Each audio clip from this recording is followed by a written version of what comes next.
After scaling ad accounts from 0 to 10,000 per day, 20,000 per day, 30,000 per day, and even 50,000 per day, Facebook ad accounts.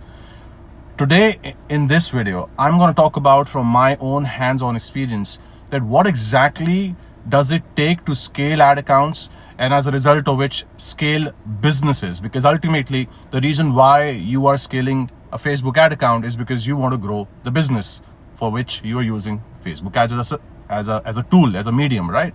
So we're going to talk about that today. And this is not just about campaign structures, but this is more to do about business acumen, business building. And that's precisely what I'm going to talk about today in this video. Now, in case you are listening to me for the first time, that I want you to know that I run an advertising agency, and whatever I talk about in my videos is from my own hands-on experience. And I have scaled multiple funnels to beyond 8 figures in revenue through Facebook ads, purely through Facebook ads. We have done so in digital product space. We have done this in info product space, so coaching, courses, etc. We have even done a couple of high ticket funnels, and we have documented the case studies as well. We so far have 14 case studies across, we have documented multiple case studies in 14 different niches, testing our methodologies and processes and also the frameworks that we currently use in our agency. And that's pretty much what I share in my videos. Now, this was just my humble brag, and the reason was not to show off or flex, but to tell you why you should spend a few minutes with me today watching this video and listening to me. So thank you for tuning in. Now, let's talk about why people struggle to scale their Facebook ad accounts and what are the things that we do in our agency that enables us to scale Facebook ad accounts exponentially from zero to crazy profitability, and with less fluctuation, like relatively extremely less fluctuation, a lot of peace in our business building process, and especially when it comes to the from the angle of media buying. Because one thing Facebook ads is known for, if you run a business online digitally, whether it's e-commerce, coaching, courses, high ticket, whatever you do, lead generation, real estate, whatever you do, but you run Facebook ads, then one thing Facebook ads is very, very much known for is about being very notorious in its performance. What do I mean by that? I mean it will fluctuate your performance so much so that you are never able to predict and project your business revenues on a monthly or a weekly basis. And because of which because there's no projection, you can't really determine that if you're going to hit your goals, business goals, and if you have set the goals, are the goals realistic enough, right? Or you cannot plan things that, hey, if I want to hit this goal, then I think that if it fluctuates and the fulfillment is going to be required I'm going to have to work hard on fulfillment, work on hiring a team, and then building a team. So you can't really have a clear understanding of what exactly should your pathway be like if you are not able to predict and project your performance on a weekly, monthly, and quarterly basis. And that's what Facebook ads is pretty much known for, because of its notorious behavior in its performance, because of the fluctuations and the inconsistency in the performance that it delivers. And the reason why Facebook ads performance fluctuates is not because Facebook ads is to be blamed as a platform, as a tool, because Facebook ads is just a medium for you or anybody to just drive traffic. We use Facebook ads to just drive traffic to a funnel, to a store, to a website. That's all that we do. And the traffic that we are talking about in the world of digital marketing, which is traffic. What's traffic? Traffic is it's a bunch of human beings, right? Group of people, insan, right? That's what traffic is. So ultimately, it boils down to understanding the human mind psychology and what makes someone clicks and then take the action you want them to take once they come and visit your landing page or your funnel or your store or your website. So the reason why performance fluctuates and why people struggle so much with Facebook ads, there are multiple reasons, and let me just tell you first thing. Reason number one is that their campaign structures are all over the place. They don't really understand how to keep the campaign structures and the media buying strategies minimalistic. And they don't carry this one campaign mentality. So I have a method which I use personally in my agency, which is called as OCM, one campaign method. But the funny thing is that another full form of this OCM as an acronym is one campaign mentality, one campaign mindset. OCM, one campaign mindset. And because I have an inner circle and I coach people on a daily basis, I also see that people struggle to develop this mindset and mentality because they are not able to unlearn all the old school methodologies that they have learned and they probably have used and gotten some results because advertising has changed. So I'll tell you, I'll explain to you what I'm talking about here. So if you're running multiple campaigns because you want to scale your business, so you are thinking that you'll run multiple campaigns. You'll run one campaign, one ad set, and then you'll do ABOs.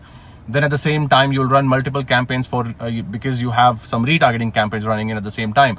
Then you'll run other couple of campaigns which will have different types of audiences.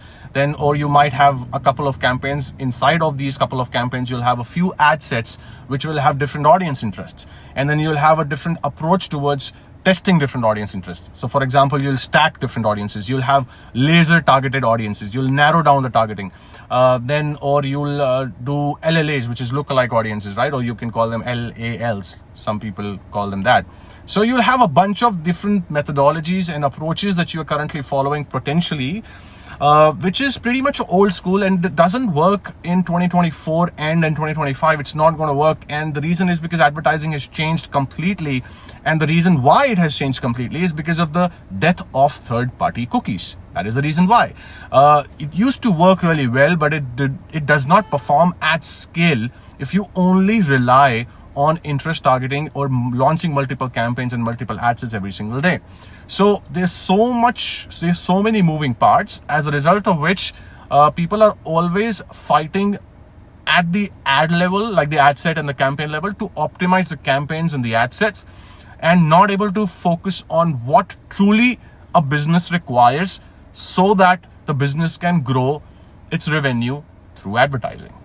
And this is the reason why we follow a one campaign mentality, which is using the one campaign method. As a result of following the one campaign method, we only have one campaign, one single campaign. Inside that one single campaign, we have a one master ad set. So that one campaign is our one master campaign, and one ad set inside of that master campaign is our one master ad set. Inside of that one master ad set, we have all the unique winning ads, which means they have been tested. They have delivered us some results. We have the qualification criteria defined even before we tested the ad. And once that qualification criteria was met, we decided and declared that to be a winner. And then we pushed it forward to our master ad set.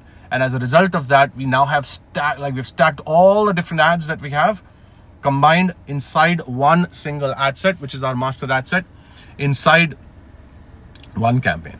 So now we are not turning off a bunch of things, and we don't even optimize the ads anymore, because now we are looking at the average of the ad set's performance and the average of the campaign's performance. We don't even care about if one ad was spending a lot before because we were testing it, but as soon as we pushed that ad to the master ad set, Facebook decided to not spend a lot of money on that particular ad. And then we think like, okay, let me just turn off the other ads because it's not pushing the budget on this ad. And I feel that it should push the budget on this ad. So because I feel this ad is going to perform better. And that's exactly the mistake people make. And these are the pitfalls and common pitfalls. So we don't do any of this, even if Meta chooses not to spend a lot of money on the newly added ads, which were before as winning ads. But we don't focus on that because we only look at the average of the ad set and the campaign's performance, either or. And it helps us just make our life very peaceful, because we're not looking at different things again and again. And we just don't look at 10, 20 different things, just one thing, what matters to us, which is the cost per result. And all of these goals are predefined. So we have set our target cost per result. We also have set our kill point, which means if an ad delivers us a result which goes beyond this cost per result, then we're going to kill it. So we already have these metrics predefined, and it's very, very easy like that. So that's the first reason, that the one campaign mentality is what people do not carry. The second reason why people struggle to scale Facebook ads in 2025, 2024, 2025 is because people just don't realize that in order for you or anyone to scale Facebook ads, you really need to understand that your product and or your offer plays a significantly important role than you can ever imagine. People think that I can just sell cheaper, or they think that I can just go ahead and just stack up a bunch of things in my offer and give a ton of stuff for free, and that will make my offer or my product work. But that's not, unfortunately, not how simple it is. Because if it was this simple, anybody would go out there and become a millionaire, billionaire overnight. And that's the reason why only 1% succeed. So it boils down to the second principle, which is understanding what is the market really wanting, which means understanding the market, understanding your target market. And guess what? The reason why people are not able to understand the target market is because they don't even define their ideal customer profile, which is ICP, even before they start launching a bunch of stuff. So if you're just in the beginning phase of your business even if you are in the beginning phase of your business building, and you have not yet created your offer and or your products, then what I will recommend you is not to even focus on products or offers in the beginning, but try to understand, okay, you have an idea, and see in this idea that you have, who is potentially going to be a target market. Then list down all the different ICPs, ideal customer profiles, you feel will most likely be able to adapt to this product and or offer, or want this. And then just do a research on it. So spend some time to do some research and refine your ICP, because as you do your ICP research from the angle of trying to understand your market, you'll be able to refine further, filter out the people who are not potentially interested in your products. And as a result, when you launch things, your marketing efforts is going to deliver better results and outcome to you, because you have much more better and in-depth understanding of your target audience.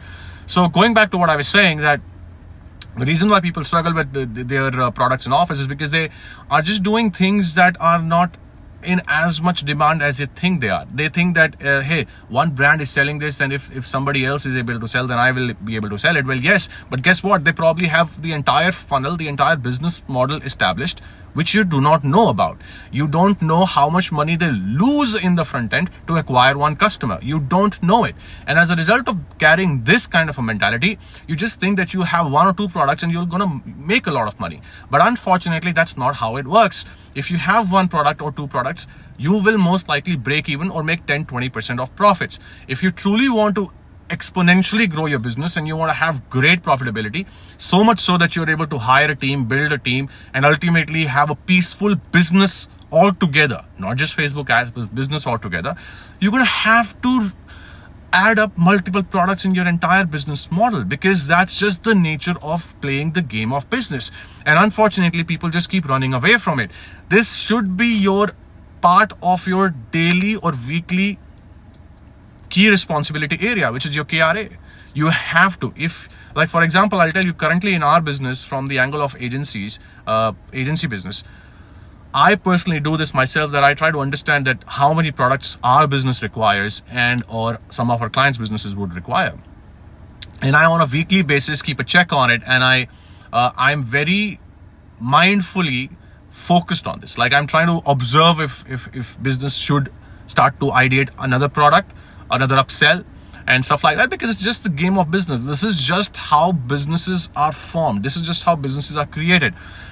And I'm not sure why people just get confused with it, or they live in a denial. They're like, oh my God, I can't just sell again and again. But you can keep denying the fact, whatever I'm telling you, but one day you will realize it, that ultimately you need to have a bunch of products, a couple of products or winning products. But at the same time, if not that, then there are two ways to win this game. One is to have products which are recurring products. So which means some sort of membership. It should be, or it could be any kind of a service business model. Like ours is an agency, and when we run an agency, it's kind of a recurring business model where people are paying us on a monthly basis, right, or quarterly basis, depending on whatever deal the term of service we have signed up with them. So, but it's a recurring business model. So that's one. Second is memberships. You can sell memberships, and this could be in a physical product, and or it could also be in a digital product, courses, coaching programs, etc. Third is so this is one type of business model example, right? Recurring products or services. Second is reoccurring. So when you say, and this is something that I understood by listening to Alex Hormozi's podcast long time back, where he talked about recurring and reoccurring, and it's a beautiful way of putting it across, and people will be able to understand it, is what I feel, and that's why I'm sharing it with you. So recurring and then reoccurring. So for example, people need to consume your product so much that they should consume it fast, and then they need to and they want to consume it again and again and again. So it's like a part of their day-to-day routine, day-to-day life. For example, Coca-Cola. For example, toothpaste. So these are like you can call them FMCG products. So fast-moving consumer goods, and they reoccur, right? So the demand reoccurs, and people, as a result of that, people keep buying them again and again and again. Why is this important? This is important because it helps you on increasing the lifetime value per customer. And that is the reason why people struggle to grow their Facebook ads. Now, there's a lot of things I can talk about offer when it comes to from the angle of offer creation, product sourcing, and understanding how to position your product and stuff like that. But to give you like an eagle's eye, like perspective from an eagle's eye, that it's like if you really zoom in and you try to understand that why your ads are not performing well, or why you are struggling and you are always in this anxiety and this panic mode, or you are always you're always worried about whether this is going to work or not work. It honestly has very less to do with the quality of traffic, but a lot to do with your kind of marketing that you're doing, and how many products you actually have, because that means your business model is not fully established. So when we work with people, we tell them that, hey, you need to first set your mind to this thing, that you're going to require a series of products or upsells or a recurring business model to make advertising work for you as a whole. If you don't have that, unfortunately, you're going to struggle. And people are going to tell you that it's very easy. I'm telling you it is very simple, but it's not easy, because nothing comes easy and nothing is overnight. So you have to work hard. It is doable, it is simple, but only if you listen to someone who's telling you what to do. Like, for example, if I'm telling you you're going to require multiple products, and you're going to require multiple products, and you can't fight it. You can't live in a denial for that. And there's so many different things I see that people are like, I want to do a unique product. I want to stand out. Nobody is doing this product, so I'm going to do this product. Well, competition and saturation is a good news, ladies and gentlemen. You should be happy if there's competition, because that means there's demand there. You can just do the same thing better. And that's the approach you want to carry, and you want to make sure that you execute your business practices from the mindset of doing it better. The one campaign method that I follow, and we have been following it for years now, and we have scaled multiple ad accounts, documented so many case studies, and we do it, and it is because it's better than what's already there. So it's not something unique. Yes, from one perspective you can say it is unique, but it's better, right? I'm presenting it as it is a better thing than what's already there. So you have to learn to package your product and your offer in a way that it's better than what's already there. So go in a marketplace where there's a huge competition, and just dive bloody into it and just nail and smash your competition down by doing something better. If it requires for you to create a better product, do it. If it requires for you to have some sort of innovation added in your product's features, so that your product can do and deliver the same result that other people are claiming to be as the result that their product delivers. And if that requires you to have some sort of new innovation in form of a new feature to get the same result but faster, then bloody do it, because that's exactly what is required to win the game. So don't try to run away from the fact that there's so much of competition, so let me just try to find a different market. Instead, if there is competition, fantastic. That's a green signal. That's a thumbs up. Dive into that market and now try to do something better. That is the mindset and mentality you got to carry. Pretty long rant, but I hope you got value from this video, and that's what my honest intention is. I keep dropping such value through my videos, and in case you got value from it, let me know. If you have questions, please ask. And what more do you want me to cover? Keep sharing your thoughts on it so that I can keep planning my upcoming video content and drop more of such raw and real talks, and at the same time some training videos that I plan to deploy very, very soon. Until then, keep hustling, keep making your family proud. God bless you. Bye.